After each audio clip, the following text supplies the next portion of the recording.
Olá, eu sou a Naomi e este é o canal Arumim. Esta é a série Áudio Leitura Científica. Aqui eu faço o registro da leitura de artigos científicos. Autobiografias Trans, um levante informação, de Leocádia Aparecida Chaves. A referência e o link para acesso a este artigo você encontrará na descrição. Resumo. Neste artigo, discuto a produção autobiográfica de autoria trans no Brasil contemporâneo como estratégia de resistência e organização. Trata-se de uma produção pelos critérios metodológicos estabelecidos, nascida em 1982 e avolumada a partir de 2011, compondo um universo de 15 obras até o ano de 2019. Para discutir essas autorrepresentações como instrumento radical de luta e de luto, contextualizo-as no campo literário contemporâneo, que historicamente confirma-se como transfóbico, seja por representações estigmatizadas e estereotipadas dessa identidade ou sua ausência, seja pela exclusão de pessoas trans na instância da autoria. Buscando identificar as estratégias de resistência e organização, propõe acessar as obras selecionadas pela analítica do quilombismo, ainda que em distensões. A partir dessa abordagem cartográfica, destaco o narrar-se como um arquivar-se, o que tanto permite a formação no espaço literário de uma comunidade de afeto, de partilha, quanto se constituir como política e dever de memória. Palavras-chave: autobiografia, autoria trans, campo literário contemporâneo, queerlombismo. Mas a cada vez que a travessia é possível, o mapa de uma nova sociedade começa a ser desenhado, com novas formas de produção e de reprodução de vida. Preciado. Sob um mapa de estigmas e ausências. Neste artigo, discuto a produção autobiográfica de autoria trans no Brasil contemporâneo como estratégia de resistência e organização no campo literário. Recorte motivado de forma determinante pelas constatações e reflexões apresentadas por Regina Dal Castanho em 2021 e Luiz Henrique Moreira Soares e Rosinei Aparecida Lopes 2017, sobre a produção romanesca publicada pelas grandes editoras no Brasil contemporâneo, que de forma engendrada via de regra, revelam-se reprodutoras de múltiplas violências do e no campo literário. Bourdieu, 1993, dentre elas a transfobia. Se o censo literário efetivado por Dal Castanho em 2021, a partir de 689 romances de autores brasileiros publicados pelas mais importantes editoras do país entre 1965 e 1979, e entre 1990 e 2014, apresenta-nos um cenário dominado tanto pela instância da autoria, quanto pela de personagens representadas por aqueles que sempre detiverem o poder de falar e serem ouvidos. Spivak, 2010, em nosso país. Homens brancos aproximando-se ou já entrando na média idade, moradores do eixo Rio-São Paulo. A pesquisa de Soares e Lopes, 2017, partindo de metodologia semelhante, dedica-se à análise da representação travesti em romances publicados entre os anos de 2000 a 2016.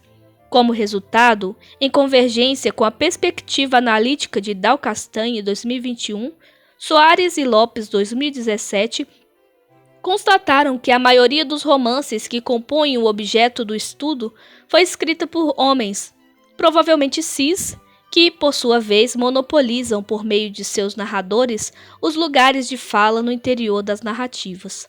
Do total de 39 romances e de 50 personagens travestis, apenas 18 são representadas como protagonistas.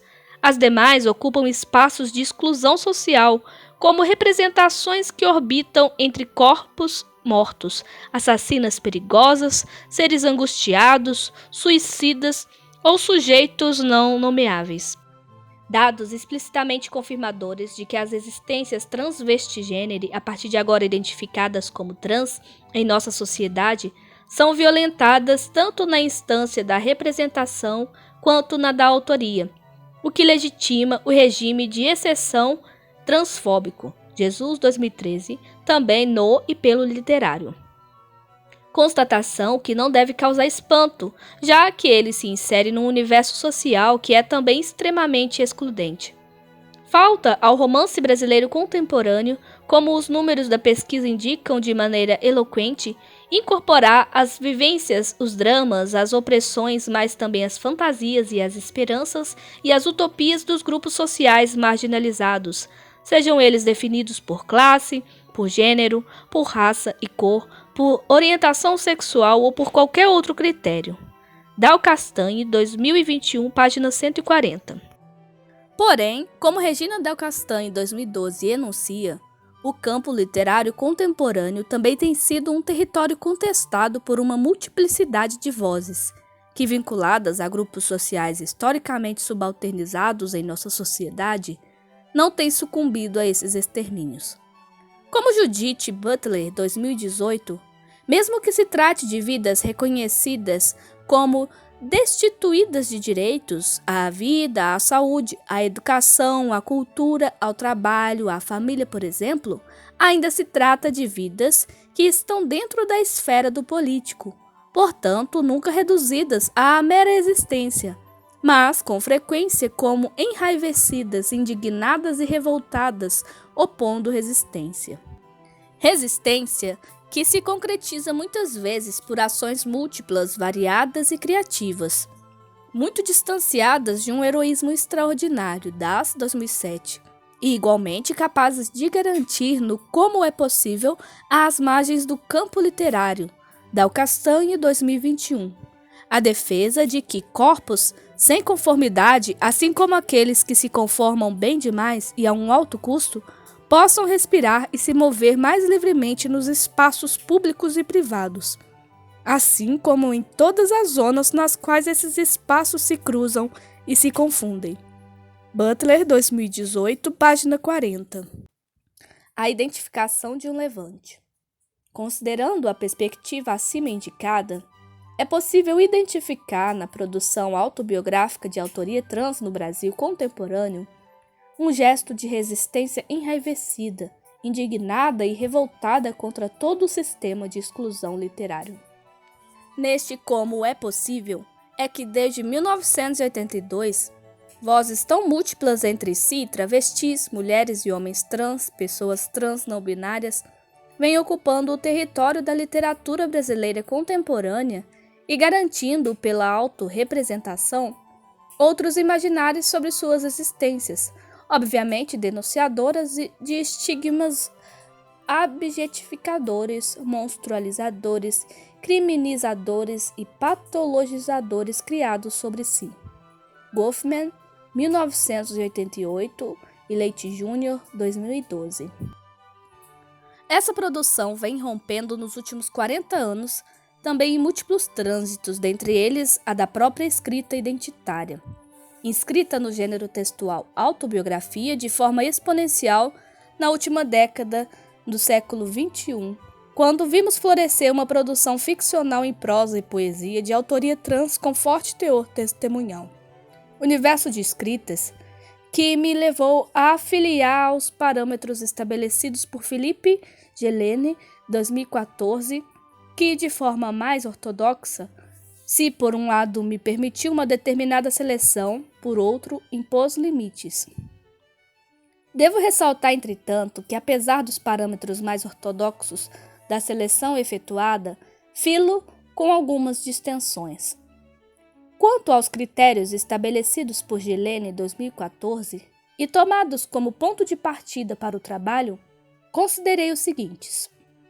1. A obra ter sido publicada como resultado de uma produção autoral.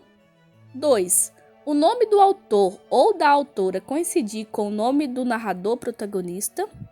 3. O engendramento do contrato de verdade ser explicitado, ou seja, o estabelecimento de um pacto de verdade com a leitora ou leitor.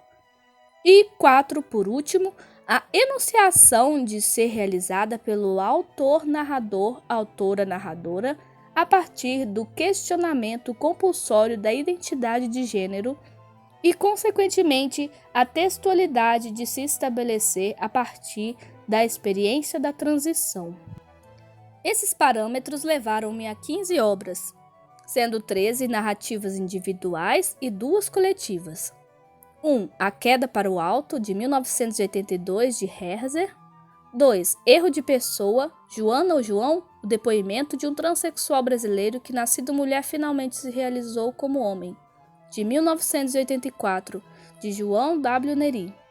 3. Meu Corpo, Minha Prisão, autobiografia de um transexual, de 1985, de Loris Adrian. 4. Liberdade, ainda que profana, de 1998, de Hud. 5. Nem Tão Bela, Nem Tão Louca, de 2007, de Hud Pinho. 6. Olhares, de Cláudia Wonder, Crônicas e Outras Histórias, de 2008, de Cláudia Wonder. 7. Viagem Solitária, Memórias de um Transsexual 30 anos depois, de 2011, de João W. Neri. 8. Eu Trans, A Alça da Bolsa, Relatos de um Transsexual, de 2014, de Jolessa. 9. Meu Nome é Amanda, #trans, #mandycandy, #YouTube, de 2016, de Amanda Guimarães. 10. E Se Eu Fosse Puta, de 2016, de Amara Moira. 11. Vida Trans, A Coragem de Existir, de 2017, de T. Brent, Amara Moira, João W. Neri e Márcia Rocha. 12.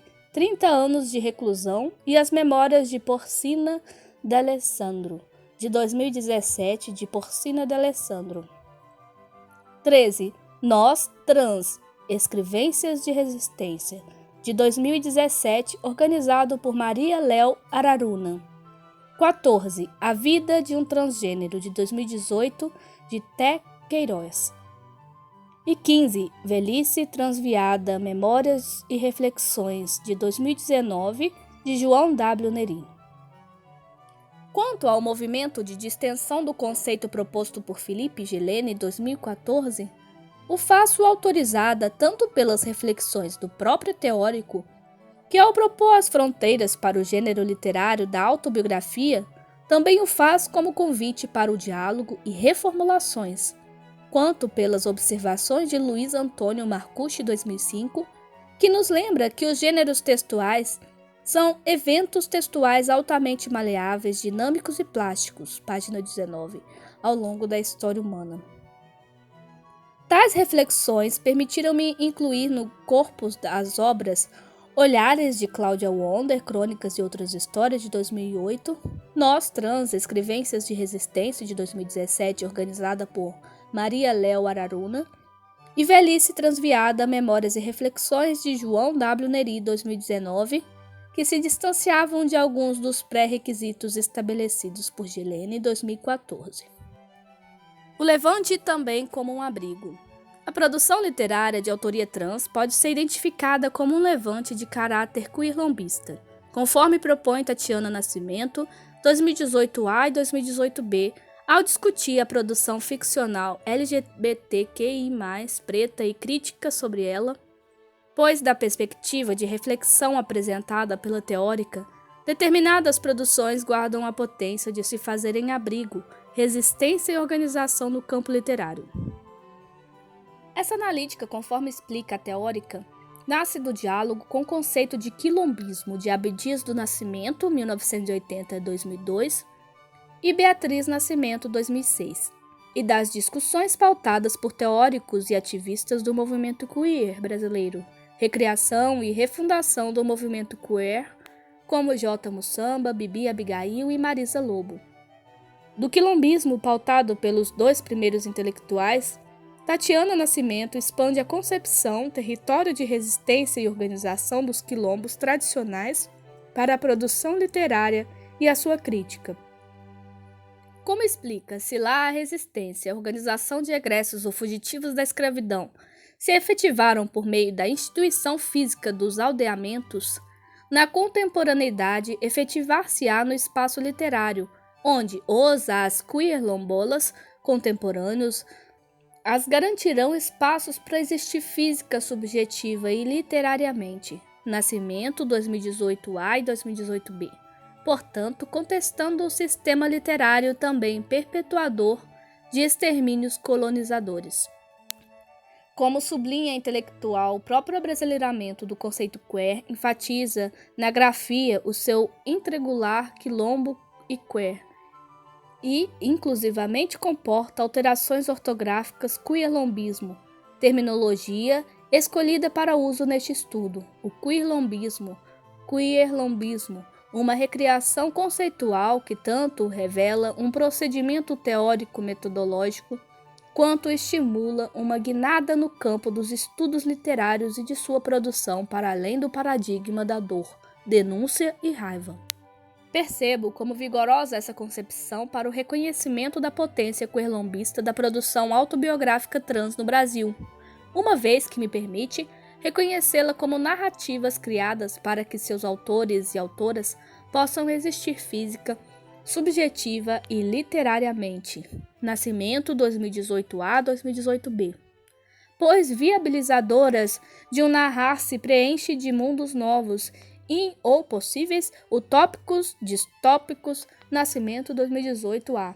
Um lugar de dizer e por isso não só resistência, mas sonho, afeto e abrigo. Organização. Porém, ao manejar a analítica de Nascimento 2018A-2018B, também o faço em distensão no que tange à raça da autoria, ao gênero textual e ao teor literário.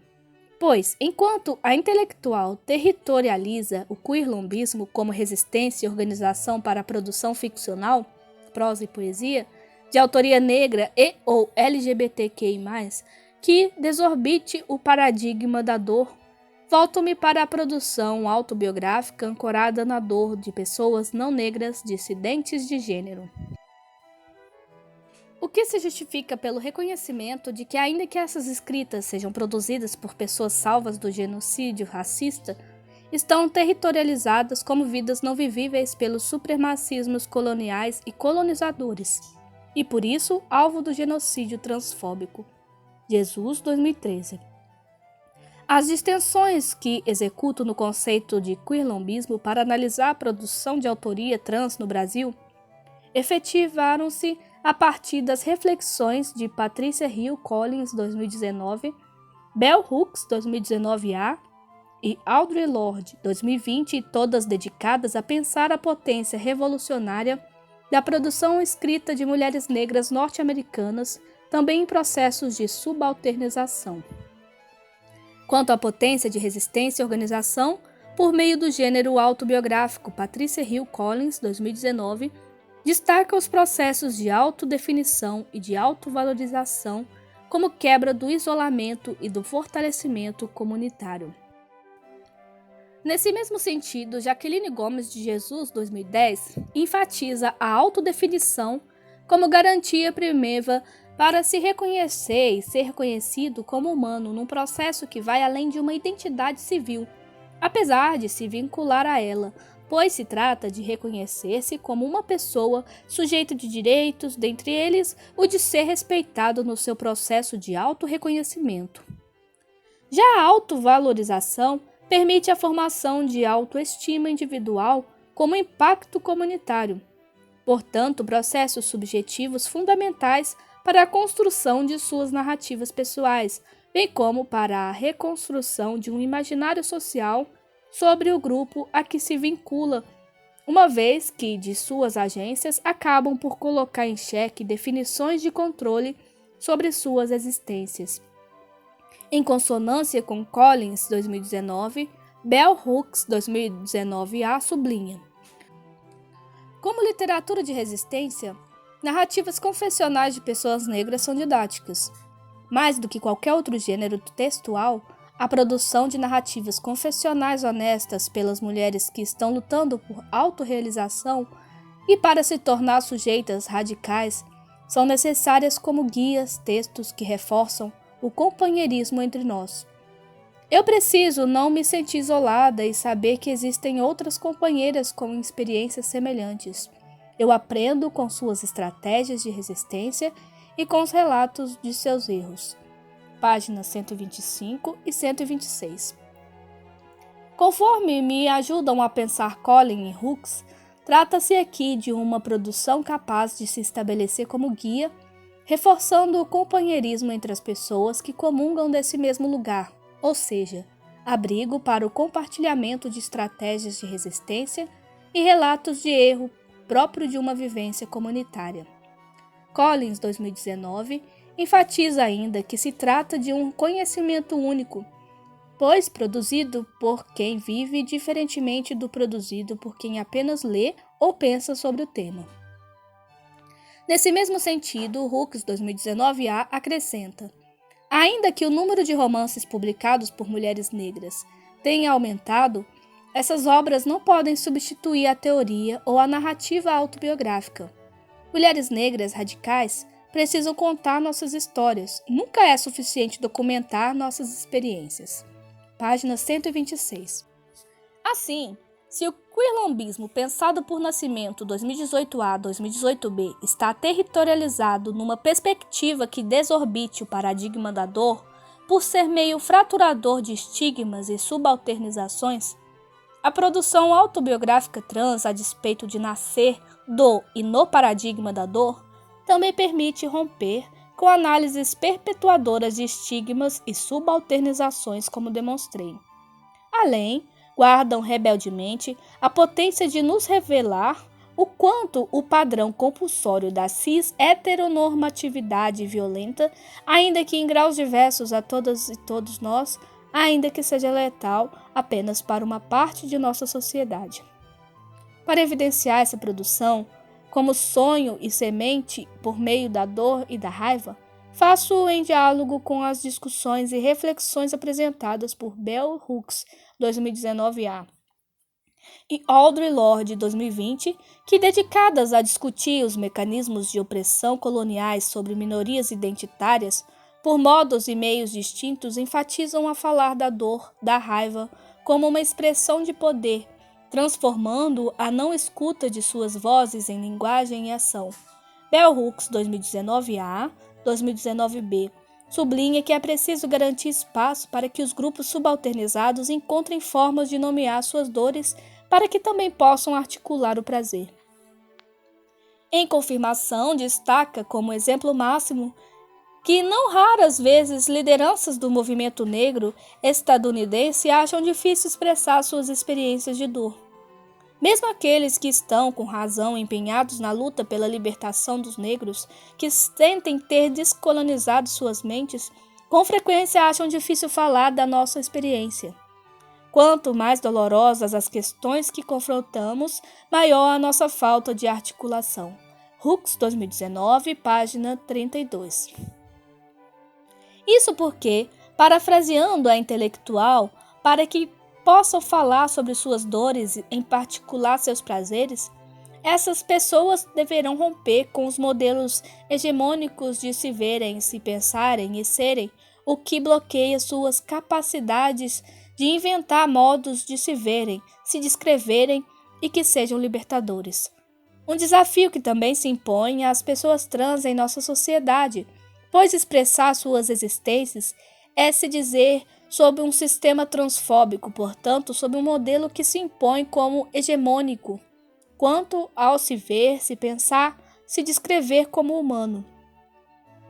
Por isso, esse desafio, o da escrita autobiográfica, acaba por se transformar num exercício viabilizador para que também possam articular seus prazeres, conquistas, desejos, sonhos subjetivos e ou objetivos. Por essa perspectiva, ao falar em suas experiências, colocam em ação a linguagem a favor de novas formas de se ver e falar, a transvestigeneridade e, consequentemente, fraturar representações de domínio sobre suas existências. Produzir subversões, seja nas formas como dizem suas dores, seja nas formas como articulam seus prazeres. Não restritas a criticar o status quo, mas também como um meio para apresentar alternativas críticas e transformadoras de suas visões de mundo. Hooks, 2019a e 2019b. Portanto, parafraseando Lorde, para pessoas em situação de opressão, como as mulheres negras e ou lésbicas, Como a própria Audre Lorde, escrever a dor e a raiva não é uma opção, é um meio, uma vez que suportarão a intimidade da investigação e permitirão o florescimento dentro dela. Os horizontes mais longínquos das nossas esperanças e dos nossos medos são pavimentados pelos nossos poemas, esculpidos nas rochas que são nossas experiências diárias. Lorde 2020, página 47. É uma jornada que lhes dará acesso a seus medos e esperanças e nesse movimento explorá-los com honestidade, o que permitirá que os aceitem, tornando-os santuários e territórios férteis para as ideias mais radicais e ousadas. Lorde 2020. Semelhante grandeza também se revela nas autobiografias trans, pois seus autores e suas autores têm manejado a raiva para agir, escrever suas histórias de vida, de reexistência, que ao fim e ao cabo esbarram nas nossas próprias vidas, uma vez que reconheçamos ou não, cada uma de nós somos corresponsáveis pela manutenção do status quo transfóbico em nossa sociedade. Portanto, um ato que liberta e dá força, um movimento vital, pois impeditivo para que não releguem ao lixo suas visões e percepções acerca de suas vidas, um ato rebelde, vital, pois impeditivo para que nós, da crítica literária, não releguemos ao lixo nossa corresponsabilidade diante do regime de exceção, reproduzindo também, na crítica literária cisgênera, que via de regra tem inviabilizado tanto a produção de autoria trans, quanto viabilizado transfobias no e pelo campo literário. A partir dessas perspectivas, enfatizo o desafio e o convite posto para nós, da crítica literária, que saibamos ouvir essa dor, essa raiva distanciada do sadismo supremacista que vem garantindo, por diversos meios, que suas enunciações sejam limitadas a um choro desprezível que muitas vezes sequer ofertamos aos animais sarnentos. Nascimento 2019. É nessa trilha de pensamento que assenta o levante autobiográfico trans em 3 nucleamentos histórico-temporais. Anos de 1980, fim da ditadura civil-militar, composto de 3 obras. Anos de 1990 a 2010, reconstrução da democracia brasileira, composto de 3 obras. E anos de 2011 a 2019, recessão da democracia brasileira, composto de 9 obras, estratégia que me permitiu estabelecer eixos temáticos de discussão para cada um deles, como apresentarei adiante. Furão do Bloqueio, de 1982 a 1985. É sob um duplo regime de opressão, o da ditadura e o cis-heteronormativador, que Anderson Herzer, João Walter Neri e Lores Adrian decidem escrever e publicar a experiência de existir na dissidência quanto ao gênero. E desse lugar de quem vive e sabe revelar os caminhos percorridos para a transição de gênero. São escritas que corajosamente furam o bloqueio e interpelam as suas leitoras e os seus leitores sobre a violência da compulsoriedade de gênero estabelecida para suas vidas num contexto de perseguição e criminalização. Quinalha 2021. Sublinha-se que o texto autobiográfico de Anderson Herzer nasce a convite em fins dos anos de 1970, quando o autor já se auto-reconhecia como poeta e assim era reconhecido nas unidades da Fundação Estadual para o Bem-Estar do Menor, FEBEM, onde estivera internado na cidade de São Paulo nos últimos anos de sua vida. Uma escrita que nasce rebelião, pois, numa atitude máxima de coragem, além de denunciar as violências que eram infligidas às jovens internas pelo simples fato de não vivenciarem seus desejos e gêneros conforme o padrão, o faz a partir de uma crítica contundente à falácia do padrão biologizante para a identidade de gênero masculina, gênero com o qual passou a se auto-reconhecer na juventude. Importante notar ainda que, embora o autor não se narre a partir de discursividades médicas, como acontece nas obras de João W. Neri e Lores Adrian, ao contestar as versões dadas sobre si, segue confirmando: para mim, eu era um rapaz em fase de adolescente e, para alguns, um caso que deveria ser tratado clinicamente. Herzer 2007, página 108.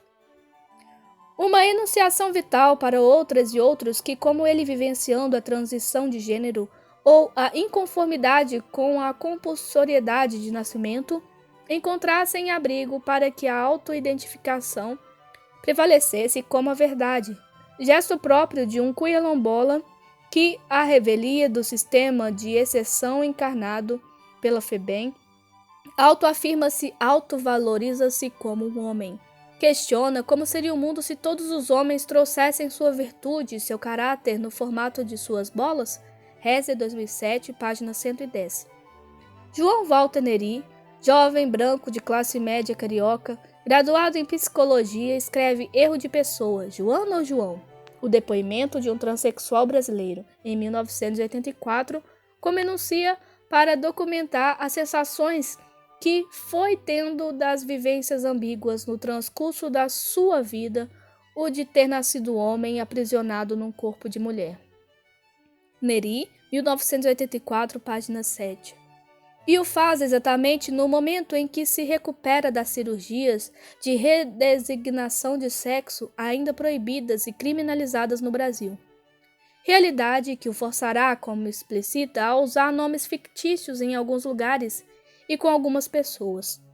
Dados esses decodificados na sua segunda autobiografia, Viagem Solitária, Memórias de um Transsexual 30 anos depois, 2011. Publicada passados 27 anos da edição da primeira obra, já num contexto de liberdade democrática. Portanto, irá escrever a sua história de vida num período que poderia ser de completa realização pessoal, como desabafa, mas que se realiza no contexto de irrealização de sua própria existência. Uma vez que, ao transitar de gênero clandestinamente, único meio possível, perder o direito aos documentos civis e curriculares, passando a inexistir. Entretanto, essa inexistência tornou-se motivadora para o seu gesto de rebeldia literária, impelindo-o a descrever uma jornada de descobertas, pesquisas e reflexões, dentre elas há de ter participado como espectador e exemplar vivo de um congresso internacional clandestino sobre transexualidade no interior de São Paulo, por volta de 1975-1976, o qual será minuciosamente radiografado em sua escrita.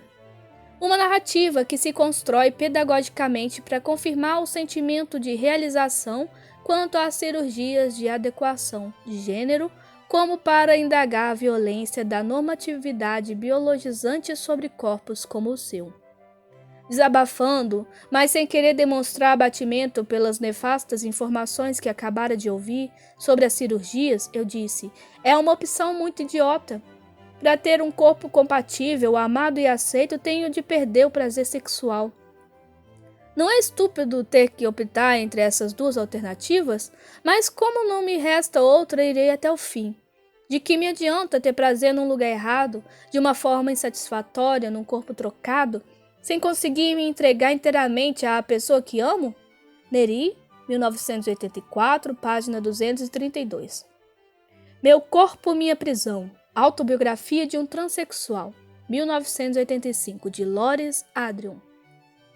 Publicada 3 anos após a obra de Herzer e 1 ano depois da de Neri, é uma escritura que já traz na sua abertura nota explicativa de Lores Adrian, uma declaração enfática. Ao escrever a história de minha vida, detive meu pensamento numa firme e imutável ideia: registrar para sempre a trajetória amarga que percorri, desde meu nascimento vivendo um papel em total discrepância com minha personalidade.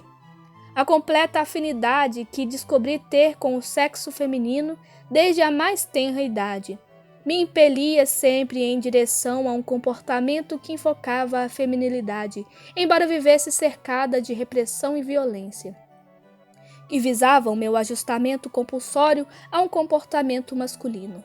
Adrian, 1985, página 9.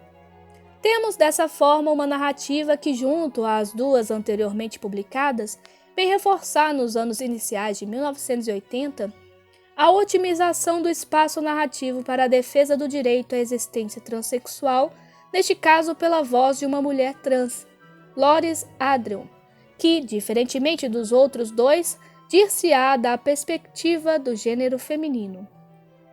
Diferentemente de Herzl, parece não ter tido condições de pesquisar, acessar informações sobre a transexualidade, e de Neri, que o faz fortuitamente em uma viagem pela Europa com pouco mais de 20 anos de idade. Loris o faz quando tinha aproximadamente 12 anos de idade, por volta de 1972, curiosamente numa cidade de interior do estado amazonense. Trata-se aqui de um apontamento importante em sua obra, pois, ao apresentar fatos e dados sobre a transexualidade, também apresenta como essas informações são acessadas pelo senso comum numa pequena cidade no norte do país, bem como na capital, que, moldados pela discursividade de que as identidades de gênero não são passíveis de reconstruções, Silva, 2014, perpetuam concepções que servem a hegemonias identitárias e múltiplas violências. Dessa forma, a narrativa de Adrian como a de Neri, organizadas a partir da consciência de uma existência nomeável, a transexualidade, além de revelarem existências contra-hegemônicas já validadas pelo discurso médico, mesmo que de forma patologizada e igualmente perseguidas pelo Estado, revelam-se a si mesmos como agentes rebeldes e resistentes. Tal como no livro de Neri, a autora constrói um roteiro anamnese voltado à comprovação de se tratar de um caso diagnosticado pela medicina, portanto solucionável, permitindo-me identificar essas escritas como uma cartilha de quem delas se aproximar. Outras formas de se narrar trans, de 1998 a 2008. Será no contexto da redemocratização do Estado brasileiro, não fortuitamente, que Rudy Pinho e Cláudia Wonder publicam suas escritas autobiográficas, escrituras que, por meios muito distintos, instauram uma radicalidade no tempo em que são publicadas, pois não estarão mais limitadas a se narrarem a partir do eixo da busca de um diagnóstico para a efetivação do trânsito de gênero. Ao contrário, aqui vão aparecer pela autoafirmação. Se nas escritas de Rudy Pinho, Rudy 1998 e Rudy Pinho 2007, a estrutura narrativa orbita em torno do seu sucesso profissional e otimismo diante da vida, apesar dos pesares, na de Wonder 2008 se revela uma outra força, a da ativista que, norteada pelo Manifesto Travolaca, apresenta a sua história de vida juntamente à história de outras mulheres trans, igualmente acreditáveis, ainda que sob múltiplas opressões. Quanto à primeira autobiografia de Rudy, Liberdade Ainda Que Profana, de 1998, ocorre como a autora enuncia no momento em que celebra os 35 anos de carreira como cabeleireira. Em janeiro de 98, dei uma grande festa comemorando meus 35 anos de carreira. Fiz um grande happening no dia 29 de janeiro de 1998. Resolvi receber umas 500 pessoas na própria galeria onde funciona o meu salão. Convidei drag queens, a Rogéria, a Jane de Castro, Cláudia Razan, que me presenteou com uma dança do ventre. Atores, atrizes, clientes, crianças, cachorro, um pouco de um tudo, como deve ser uma festa. Rudy, 1998, página 196. Naquela circunstância, é chancelada como autora e, como tal, enuncia que escreverá sua narrativa autobiográfica. É como escritora que dou meu testemunho de vida. Tenho 8 livros publicados, não sou apenas uma personalidade tecendo comentários ou contando situações. Pretendo editar muitos. Rudy, 1998, página 7. A busca pela validação parece ser mobilizada tanto para afirmar a qualidade de sua escrita, quanto a qualificação de sua vida, uma mulher trans que conquistou reconhecimento profissional, sucesso e patrimônio financeiro. Já em Nem Tão Bela Nem Tão Louca, de 2007, a autora deter-se-á fundamentalmente nos fatos, experiências, conquistas e desafios vivenciados nos últimos anos do segundo milênio. Dentre eles, as memórias de suas muitas viagens à Europa e aos Estados Unidos e o seu pleito a uma cadeira na Academia Brasileira de Letras. Elementos narrativos que parecem ser mobilizados tanto para confirmar sua inserção social pelo consumo, quanto para colocar em xeque pela autoafirmação e autovalorização, o sistema que a violenta. Quero com esse livro denunciar as alegrias e dificuldades em ser diferente e chegar à maturidade num país completamente ignorante a respeito das diferenças. Hud Pinto, 2007, página 11. O livro Olhares de Claudia Wonder, Crônicas e Outras Histórias de Claudia Wonder, 2008, reconhecido aqui como autobiográfico, difere de todas as outras obras deste corpus, pois é composto de uma variedade de gêneros textuais, crônicas, entrevistas, relatos biográficos e autobiográficos, escritos e publicados entre 2003 e 2008 na revista G Magazine, um dos periódicos mais representativos e assumidamente militante pela causa LGBT no país durante o período que compreende os anos de 1997 a 2009. Trevisan, 2018.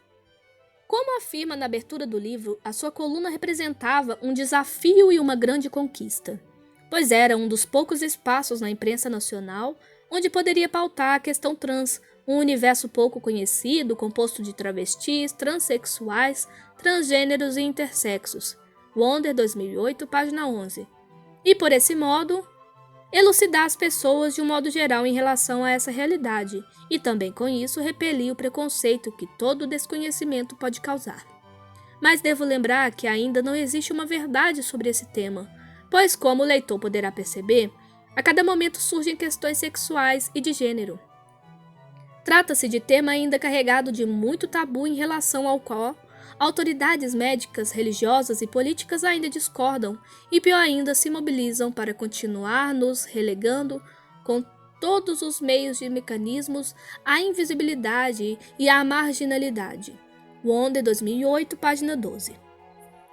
Essa conquista lhe permitiu evidenciar questões essenciais sobre o universo transfeminino, bem como escrever e publicitar a sua versão sobre si. Desse modo, se na coluna a sua história vai surgindo esparsamente ao longo dos anos, na obra ela ganha visibilidade pela forma como o livro é organizado. Quanto à forma, é importante destacar que, não fortuitamente, Wonder faz aparecer no livro, da página 1 à página 165, já ao final, uma sequência de 7 fotografias que intercala aos textos, ajuda a narrar sua história de vida e a sua transição de gênero. Assim, entre a fotografia da abertura, a criança ainda menino, e a última, a mulher exuberante que se tornou, a leitora ou o leitor acessam a história da ativista e o seu ativismo disseminados ao longo de toda a obra, numa composição autobiográfica articulada a uma comunidade de partilha de afetos que também enuncia e a qual se vincula. Nascimento, 2018A, 2018B. Ampliando a pauta dos direitos humanos, de 2011 a 2019.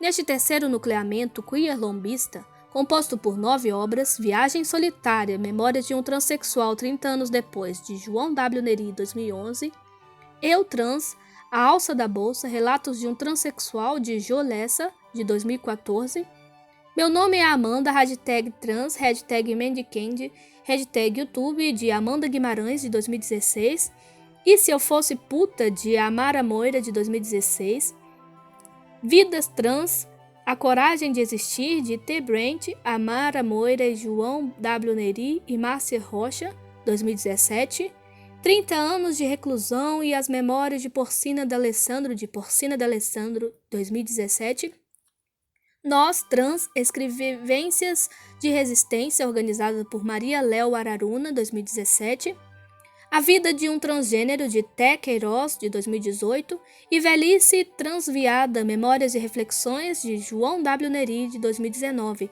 identifica uma pauta reivindicadora dos direitos humanos.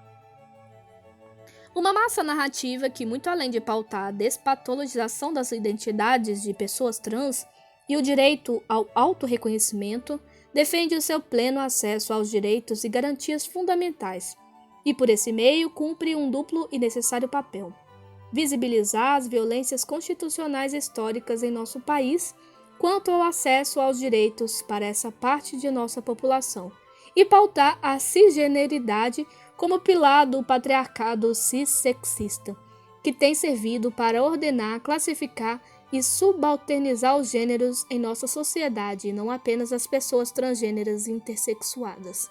Jesus, 2014.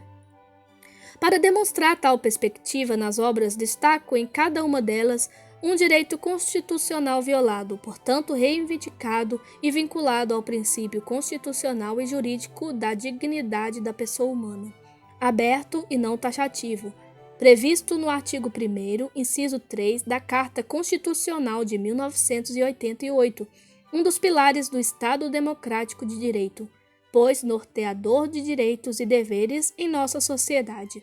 Falcão, 2013.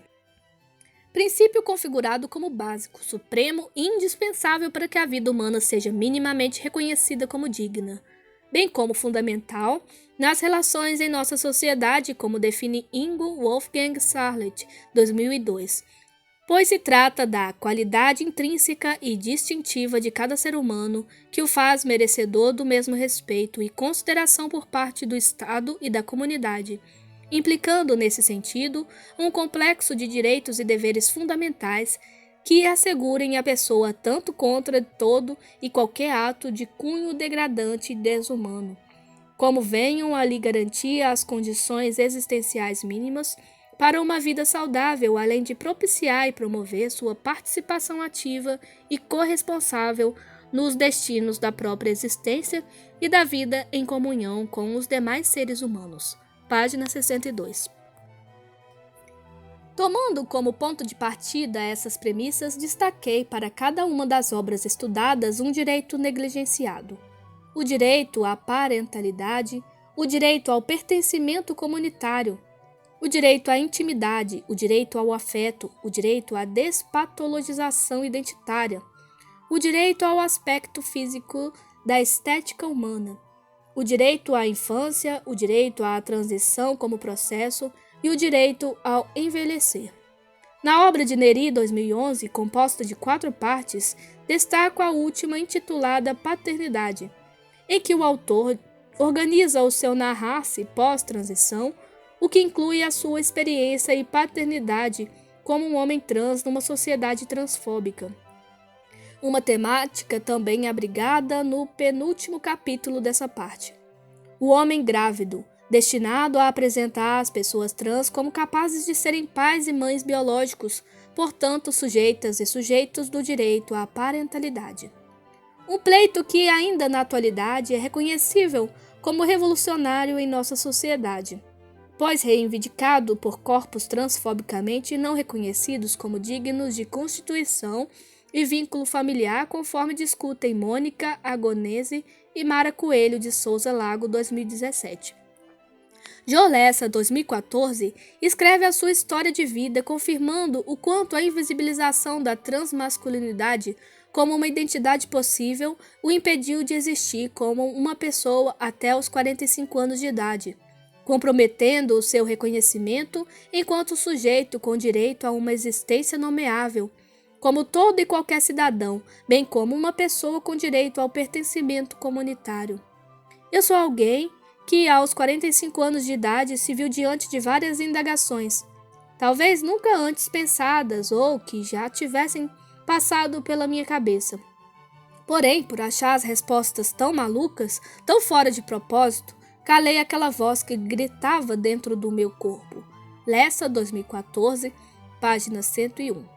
Amanda Guimarães, 2016, reconhecida como a primeira youtuber trans no Brasil, quilombolamente usa o espaço autobiográfico para informar sobre direitos conquistados pela comunidade, uso do nome social e a garantia do processo transexualizador pelo Sistema Único de Saúde SUS, e denunciar a violação de muitos outros, dentre eles o da intimidade, também protegido constitucionalmente. A violação de um direito que, ao fim e ao cabo, motivou-a a expor sua história nas redes sociais e escrever a sua autobiografia, contribuindo para desnudar a banalização da transfobia em nossa sociedade. Posso dizer que sofri piadinhas durante toda a minha vida, e para falar a verdade, ainda sofro com elas. Recebo diariamente xingamentos como trap, cilada, traveco, armadilha, homem capado, mulher Kinder Ovo, etc. Além disso, algumas pessoas me chamam de abominação usando Deus como escudo. Outros me mandam mensagens desejando que eu queime no inferno. Chego a me sentir o anticristo. Página 83. Amara Moira, 2016, avocando para si a identidade feminina travesti, aquela das identidades trans que mais tem sido estigmatizada e consequentemente violentada em nossa sociedade, Leite Júnior 2012, rebeldemente garante pelo autobiográfico que a travesti puta também seja ouvida como uma puta escritora. Mas aguardem, o ataque às normas vai se intensificar por aqui. Essa língua travesti puta escritora vai ser literária ou não será? Moira 2016, página 131. Os homens de carne e osso não estão nos livros, fora esse aqui, claro, mas nos nossos quartos de 4 implorando para pôr fim à farsa uns minutinhos que seja. Esse livro é o quê? Vingança, podem pensar, mas não. Dão-me trocados pelo sexo que sei fazer e nem dão conta de o pagamento ser mais a história do que as moedas em si. Soubessem disso os clientes, soubessem o que entregavam para mim, que me vendiam a alma, talvez preferissem me pagar melhor, menos risco de aparecer nessas páginas. Moira 2016, página 201. Nessa ocupação, a autora instala a denúncia de violação de mais um direito fundamental à dignidade da pessoa humana, o direito ao afeto. Como me ajudam a pensar os intérpretes jurídicos Edna Raquel Rodgeman e Tiago Serrano Pinheiro de Souza, 2013. Como discutem os estudiosos, não se trata do afeto reconhecido como um sentimento, mas como um direito fundamental em relação à vida social, pois mediador comunicacional determinante de um padrão comportamental humanitário vinculável ao princípio da solidariedade social, também com previsão constitucional. Em Vidas Trans, a Coragem de Existir, de 2017, Amara Moira, Márcia Rocha, João W. Neri e T. Brand instalam uma manifestação pelo direito ao autorreconhecimento de gênero. Transição identitária, inextricavelmente vinculado à pauta da despatologização trans ancorada como agenda reivindicadora, já na abertura da obra. A transexualidade não é um transtorno, uma doença ou um problema psiquiátrico. Pelo contrário, na teoria é algo mais simples, você não se identifica com o gênero que lhe designaram ao nascer. É a isso que damos o nome de identidade de gênero, a forma como as pessoas se entendem, independentemente da genitália. Brent et al., 2017, página 10. Uma manifestação igualmente voltada ao Supremo Tribunal Federal, STF, que justamente em 2017 inicia o julgamento da ação direta de inconstitucionalidade ADI 4.275, na qual se discutia a possibilidade de alteração de gênero no assento de registro civil sem a realização de procedimento cirúrgico de redesignação de sexo e laudo psiquiátrico. Em Nós Trans 2017, organizada por Maria Léo Araruna, a segunda obra coletiva deste corpus, constituída de 57 textualidades produzidas por 47 pessoas trans, deparamos-nos, pelo volume reunido, com o infanticídio de crianças gênero-dissidentes. Como qualifica Maria Léo Araruna, um amontoado de textos que acredita na potência dos encontros entre os marginais e na luta destes por transformações políticas sociais. Araruna, 2017, página 3. Importante salientar que, embora a violação da infância apareça em todas as obras deste corpus, demonstrá-la por meio dessa obra permite-me identificar essa violação como algo que se mantém inalterado em nossa sociedade há décadas. Uma vez que autores e autoras de diferentes faixas etárias, condições socioeconômicas e raciais dão-nos a chave para acessar simultaneamente passado e presente tão perversamente iguais. O livro de Porcina D'Alessandro, de 2017, me permite evidenciar a reivindicação de um direito ainda hoje violado para a população trans em nosso país. O direito ao aspecto físico da estética humana, um direito da personalidade, como discute o jurista Rubens Limonge França, 1983, e, portanto, vinculado ao princípio da dignidade da pessoa humana. Como destaca Aureliano Silva Júnior, 2018, a construção estética da feminilidade e da masculinidade é determinante no processo de autoidentificação e no de construção de um sentimento de pertença transbinário, que não vem apenas de si, mas de uma identificação e validação pelo outro. Direito humano que é reivindicado no testemunho de D'Alessandro, 2017, marcado pela assunção de uso abusivo de silicone líquido industrial, SLI, para construir a sua mulheridade, assim como pelo negócio rentável na década de 1990, que a transformou numa bombadeira, ou seja, aquela que passou a fazer aplicações de silicone no corpo de outras mulheres e por isso levada a julgamento pelo Estado. Té Queiroz, 2018, ao publicitar sua transição de gênero aos 24 anos de idade, decide arquivar sua jornada de autoidentificação, colocando em xeque anamneses médicas que, via de regra, homogeneizam a experiência da transição de gênero como uma trajetória teológica, ou seja, entre a origem e o destino, uma jornada de certezas absolutas por parte de quem o vive. Viés de compreensão que historicamente e ainda hoje vem sendo usada para deslegitimar e patologizar sujeitos e sujeitas que se colocam em questionamento quanto aos desconfortos da vivência compulsória de gênero. Uma perspectiva narrativa libertária, pois permite identificar a defesa do direito ao processo de definição de gênero como em definição. Na última obra deste nucleamento, João W. Nery, 2019, pauta o direito ao envelhecimento como um direito humano ainda inacessível para a maior parte das pessoas trans em nosso país, o que se realiza tanto por narrar o seu envelhecer, uma conquista apesar de todas as violências sofridas, quanto pelo espaço que garante para arquivar o envelhecer de outras pessoas trans idosas, exceção no país que mais mata mulheres trans no mundo. ANTRA 2019, ANTRA 2020. Como enfatiza o autor, tinha que dar continuidade aos depoimentos, ecoar a voz das pessoas amordaçadas por essa sociedade hipócrita, que só ouve o discurso estereotipado que lhe é conveniente. Nery, 2019, página 81. Também por esse aspecto, a obra de Nery, 2019, ganha um sentido muito significativo nesse trabalho, uma vez que, após ter escrito 3 obras autobiográficas, promove por meio dessa quarta, coincidentemente a última a compor essa ocupação e a última que escreveu, a instalação de uma temática que encerra um ciclo de vida, o qual deveria ser garantido para toda a população de nosso país. Convite para alianças. Por todo o exposto, o levante queer-lombista configurado nas produções de autoria trans coloca-se sobretudo como convite para alianças, uma vez que ao desnudar a vulnerabilidade corporal de determinadas vidas em nossa sociedade, se por um lado interpela-nos a cisgeneridade quanto à nossa responsabilidade nesse sistema mortal, por outro permite-nos indagar sobre os efeitos perversos da compulsoriedade de gênero e sexualidade sobre todas e todos nós. Pelos aspectos destacados e por toda a sua potencialidade literária, ainda que negligenciada pelos estudos literários cis-heteronormativadores.